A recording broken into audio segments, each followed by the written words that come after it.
All right, let's jump right into this explainer. Today, we're putting on our expert investment analyst hats to literally stress test Texas Instruments Live. We're going to demystify some seriously complex valuation frameworks by applying the methodologies of financial legends to this semiconductor giant. $298.41. That's exactly where TXN is hovering right now. And our mission today? Well, we need to find out if this premium price tag can actually survive the gauntlet. Can it pass the rigorous checklists of the greatest investing minds in history, or is it just priced for sheer perfection? By the end of this explainer, you aren't just going to know if the math says buy, hold, or sell. You're actually going to know exactly how to calculate these intrinsic values yourself. We're going to apply the specific criteria of Warren Buffett, Peter Lynch, Benjamin Graham, and modern discounted cash flow models to the exact same dataset. It's like a giant financial puzzle, and we're putting it together right now. So here's our roadmap for the gauntlet. First, a quick company snapshot. Then we'll view the stock through the Buffett lens, the Lynch lens, the Graham lens, dive into DCF and modern math before finally reaching our verdict. Okay, Section 1. Let's start with a company snapshot of Texas Instruments as of Q1 2026. Now, even though it operates in a highly cyclical semiconductor industry, TXN is showing some serious fundamental strength. In Q1 of 2026, revenue hit $4.82 billion. That's a 19% jump year over year, driven mostly by industrial and data center demand. Net income, $1.54 billion, pushing earnings per share to $1.68. But here's the real kicker. They are pulling in a massive $7.82 billion in trailing 12-month operating cash flow. Honestly, this business is an absolute cash machine. Moving on to Section 2, our first trial, the Buffett lens, looking at moats, debt, and cash flow. What's really fascinating here is how TXN's general-purpose analog chips create this incredibly sticky economic moat. Basically, once their chips get engineered into a customer's board, like, say, in a car or a piece of factory equipment, they are almost never replaced. It's a real game changer for pricing power and stability. They also have an incredibly strong return on equity and easily pass the debt test, carrying about $12.9 billion in long-term debt against nearly $34 billion in total assets. So, balance sheet, super solid.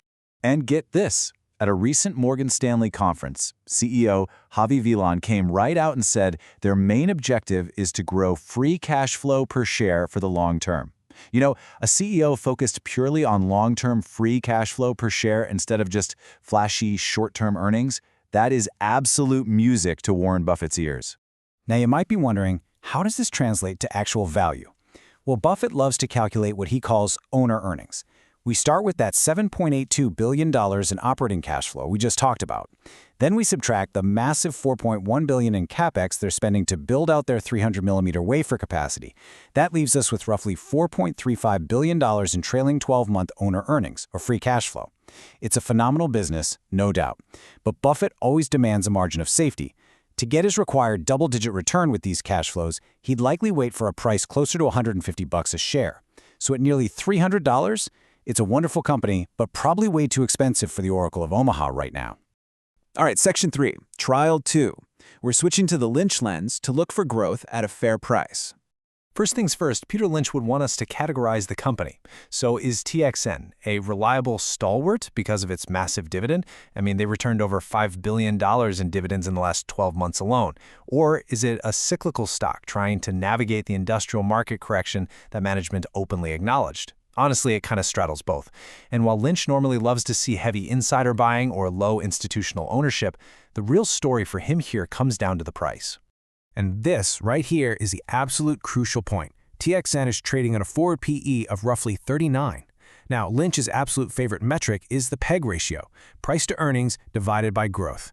Let's be generous and assume a historical growth rate of 11% for their core automotive and data center markets. If we divide that 39 PE by 11, we get a PEG ratio near 3.5. Actually, Lynch generally wanted a PEG of 1.0 or less. Of 3.5? That means you are paying a massive premium for that growth. No way around it. Lynch would likely view this as significantly overvalued. Moving right along to Section 4. Trial number 3 is the Graham lens, our deep value stress test. Let's strip away all the growth optimism and run TXN through Benjamin Graham's defensive checklist. Adequate size? Pass, with over $34 billion in assets. Strong financials? Pass again. Its $13.7 billion in current assets easily dwarfs its $3 billion in current liabilities. Earnings are stable. The dividend record is flawless, but here's the catch. It completely fails Graham's rule for a moderate PE and a low price-to-book ratio. Though, to be fair, Graham is notoriously hard to please.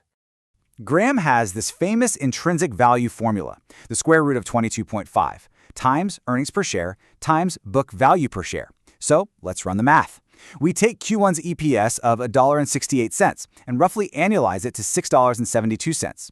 We calculate book value per share at $9.63 by dividing total equity by outstanding shares.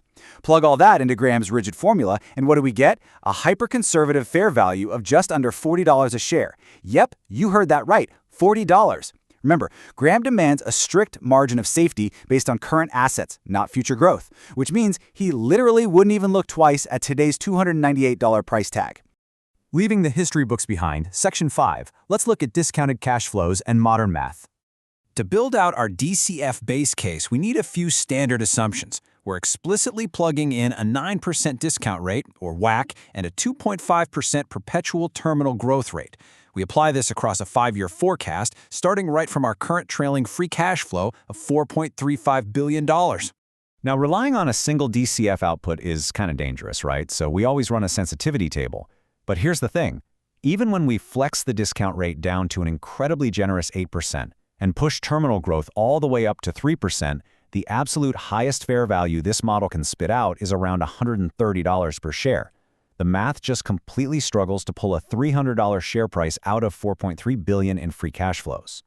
If we shift gears from absolute cash flows and look at relative comparable models, things do look a little better, but it's still a huge stretch. TXN's forward PE of 39 is trading way above its 5-year historical average of roughly 27. Market analysts using multiple-based valuations put the fair price somewhere between $237 and $311. So, what does this all mean? It indicates the stock is priced for absolute perfection. You are entirely banking on this massive extended AI and data center boom just to pull future earnings up enough to justify the current price. All right, Section 6, we've run the gauntlet. Let's synthesize all of this and get to our final verdict. This master table tells a really clear story. Across all 5 distinct frameworks, Buffett's moat, Lynch's peg, Graham's deep value, and modern DCF, TXN is trading significantly above its calculated intrinsic values. Honestly, aside from the most ridiculously optimistic comparable models, it completely lacks any traditional margin of safety. Now, don't get me wrong, the underlying business itself, undeniably phenomenal. It perfectly balances these incredible data center tailwinds and the sticky nature of analog chips against the cyclical industrial headwinds. But they are right in the middle of a massive capital expenditure cycle building new fab plants. That is a heavy, heavy drag on short-term free cash flow, which just inflates that valuation multiple even further. So here is our final objective verdict based purely on the data. Unless you're betting the house on unprecedented, record-breaking AI infrastructure growth that completely defies historical norms, the math across our guru frameworks points to a hold if you're a current long-term owner just enjoying the dividend. But if you're a strict value seeker, it's a sell. There is simply no margin of safety to initiate a new position at $298. So as you review these numbers, I want you to ask yourself a question. Do you demand the deep, hyper-conservative discount of Benjamin Graham, or maybe the reasonable growth metrics of Peter Lynch before you risk your hard-earned capital? Look, in a market price for perfection, knowing how to do this math yourself is literally your ultimate armor. Thanks for joining this explainer, keep questioning the hype, and always let the numbers guide you.